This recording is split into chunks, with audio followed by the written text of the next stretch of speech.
పారిశ్రామికవేత్తలను చేస్తామంటూ మాట్లాడుతున్నాడు.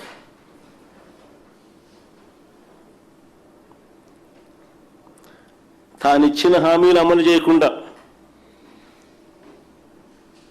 ఒకవైపు ఉన్న పథకాలన్నీ రద్దు చేసి చివరికి సున్నా వడ్డీకి కూడా వీళ్ళకు గతి లేకుండా చేసి వెన్నుపోటు పొడిచి మరోవైపును వారిని మభ్యపెడుతూ పారిశ్రామికవేత్తలను చేస్తానంటూ చంద్రబాబు నాయుడు గారు కోతలు కోస్తా ఉన్నారు. మహిళా సాధికారత కోసం అప్పట్లో మేము అమూల్ను తీసుకొచ్చినాం, హిందుస్థాన్ లేవర్ను తీసుకొచ్చినాం, ప్రాక్టర్ అండ్ గ్యాంబుల్ని తీసుకొచ్చినాం, ఐటీసీని తీసుకొచ్చినాం, రిలయన్స్ని తీసుకొచ్చినాం. ఇలాంటి మల్టీనేషనల్ కంపెనీస్ను తీసుకురావడమే కాకుండా బ్యాంక్ లింకేజెస్ కూడా టైఅప్ చేసి ప్రతి అక్కను ప్రతి చెల్లెమ్మను లక్షాధికారిని చేయాలి అని మహిళా సాధికారత కోసం మా ప్రభుత్వ హయాంలో అమలు చేసిన పథకాలు ఆసరా, చేయూత, ఈబీసీ నేస్తం, కాపు నేస్తం, జగనన్న తోడు, జగనన్న చేదోడు, నేతన్న నేస్తం, వాహన మిత్ర, సున్నా వడ్డీలు ఇవన్నీ మేము అమలు చేసి అక్క చెల్లెమ్మలను నిలబెట్టే కార్యక్రమం చేస్తే ఇవన్నీ రద్దు చేసి చంద్రబాబు నాయుడు గారు చివరికి ఇది నాబార్డ్ నివేదిక ఒకసారి మీరే గమనించండి. చూస్తే 2024-25 సంవత్సరంలో ఏకంగా 41,623 కోట్లు అచీవ్మెంట్ కింద bank linkages for self help groups ఇస్తే 25-26 వచ్చేసరికి ఏకంగా ఈ 10 నెలల కాలానికి 30,698 కోట్లకు పడిపోయింది. మా ప్రభుత్వ హయాంలో ప్రతి సంవత్సరం పెరుగుతా పోతే 2020-21లో 20,808 కోట్లు, 2021-22లో 33,000 కోట్లకు, దాన్ని 20,808 33,568 కోట్లకు పెరిగి ఆ తర్వాత అక్కడి నుంచి 38,014 కోట్లు 2022-23లో పెరిగి దాని తర్వాత 2023-24లో ఏకంగా 49,626 కోట్లకు మేము పెంచుకుంటా పోతే చంద్రబాబు నాయుడు గారి హయాంలోకి వచ్చేసరికి ఏకంగా 49,626 కోట్ల నుంచి 2024-25 సంవత్సరానికి అక్క చెల్లెమ్మలకి ఇచ్చే బ్యాంక్ క్రెడిట్ లింకేజు ఏకంగా 41,623 కోట్లకు తగ్గిపోయింది.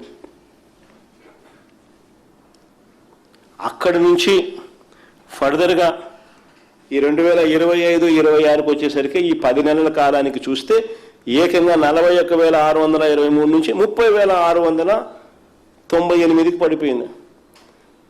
మహిళా సాధికారత కాదు, మహిళలను చంద్రబాబు నాయుడు నాశనం చేస్తా ఉన్నాడు అని చూపించే చిత్రపటం ఇది.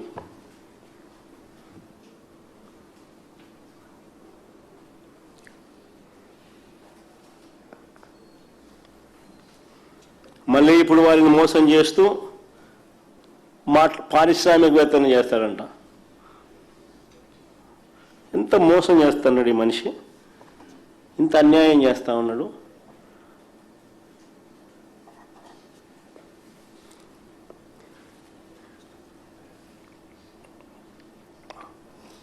ఇంకా ఇప్పుడేమంటాడు,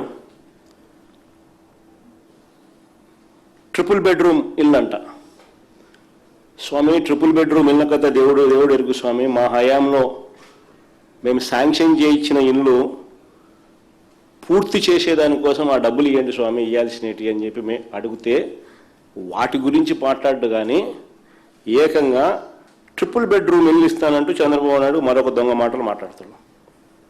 ఈ 2 ఏళ్లలో నేను అడుగుతా ఉన్నా, ఈ 2 ఏళ్లలో కొత్తగా చంద్రబాబు నాయుడు గారు ఒక్క అక్క చెల్లెమ్మలకు కనీసం 1 గజం స్థలమైనా ఇచ్చినాడా?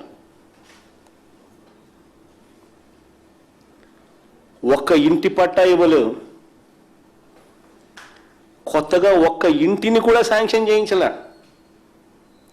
మా హయాంలో మేము 31 లక్షల ఇళ్ల పట్టాలు ఇచ్చి అందులో 21 లక్షల ఇళ్ళ శాంక్షన్ ఇళ్ళ మంజూరు చేయించి ఇళ్ళ శాంక్షన్ చేయించి అందులో 10 లక్షల పైచిలకు ఇళ్లను కూడా పూర్తి చేస్తాం.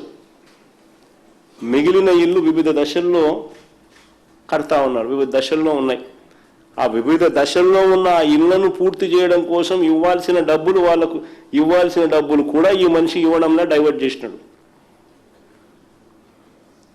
కేంద్ర ప్రభుత్వం ఒకసారి డబ్బులు ఇస్తుంది, ఆ డబ్బులు కరెక్ట్గా ఈయన డైవర్ట్ చేయకుండా ఇస్తే మళ్ళీ రెండోసారి డబ్బులు ఇస్తుంది. కేంద్ర ప్రభుత్వం డబ్బులు ఇచ్చింది, ఈయన డైవర్ట్ చేసినాడు, ఇంకా ఫినిష్, అంతే, పథకం అయిపోయింది. పైగా ఆ పథకం మళ్ళా ముందుకు సాగింది, ఆయన ముందుకు సాగించినారు అని అంటే ఈయన తరపు నుంచి చేయాల్సినటివి కొన్ని చేయాలి కాబట్టి అవన్నీ చేయడం ఎందుకులే అని చెప్పి అది కూడా ఆపేసినాడు. ఈ రెండే కారణాలు. ఈ ఉన్న ఇళ్లను కంప్లీట్ చేయడం అనేది చెయ్యి స్వామి అని ఓ పక్క అంటా ఉంటే, ఓ పక్క ఏమంటాడు, ట్రిపుల్ బెడ్రూమ్ అంటాడు. ట్రిపుల్ బెడ్రూమ్ అనమే కాదు, మేనిఫెస్టోలో ఆయన ఏమన్నాడు తెలుసా? మేనిఫెస్టోలో ప్రతి ఇంటి నిర్మాణానికి అదనంగా ఆదివాసీలకు 1,00,000, ఎస్టీలకు అంటే కొండ ప్రాంతం కాకుండా కింద ప్రాంతంలో ఉన్న ఎస్టీలకు 75,000, ఎస్సీలకు చేనేతలకు 50,000,